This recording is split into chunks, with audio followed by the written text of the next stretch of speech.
যারা একাধিক বিবাহের কথা বলে তাদের কথা কাজে কোনো মিল নেই, তাদের কথা কাজের কোনো মিল নেই।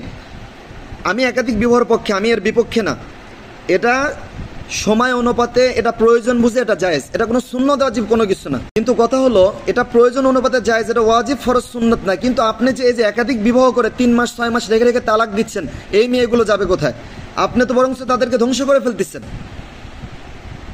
আপনারা যারা একাধিক বিবাহের কথা বলেন, আপনি নিজেই তো ইনসাফ করতে পারতেছেন। আপনার বউ থাকে না, আপনার 9টা বিবাহ কেন করলেন? আপনি 7টা কেন বিবাহ করলেন?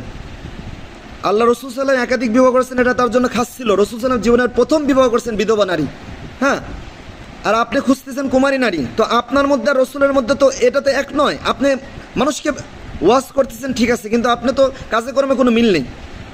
জন্য যারা একাধিক বিবাহর প্রবক্তা এরা বেশিরভাগ হলো ভণ্ড, এটা মনে রাখবেন। তারা একাধিক বিবাহর কথা বলতেছে বেশিরভাগ কি নারী লোভী আর ভণ্ড কিনা?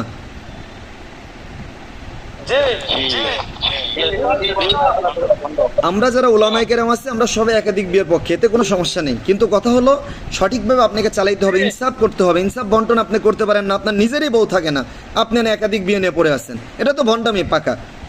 আপনি যদি মন থেকে একাধিক বিবাহ করেন, আপনি খুঁজবেন হলে এতিম, অসহায়, দরিদ্র, যাদের স্বামী মারা গিয়েছে। আবার আপনি বউয়ের দায়িত্ব নেন, বাচ্চার দায়িত্ব নেন না, এর মানে ঠিকই আল্লাহ রসুল কি এমন করছেন? সাহাবায়ে কেরাম কি এমন করছেন নাকি? আমরা হাদিস আমরা পড়ি না, আমরা জানি না। হ্যাঁ, বন্ডামি বাদ দিতে হবে, সঠিকভাবে ইনসাফভাবে বন্টন করতে হবে। একাধিক বিবাহ যদি করতেই মন চায়, এতিম, অসহায়, দরিদ্র এগুলো দেখে করেন। আপনি খালি খুঁজেন খালি কুমারী মেয়ে, এটা তো বাটপাড়ি আর সিটারি, তাছাড়া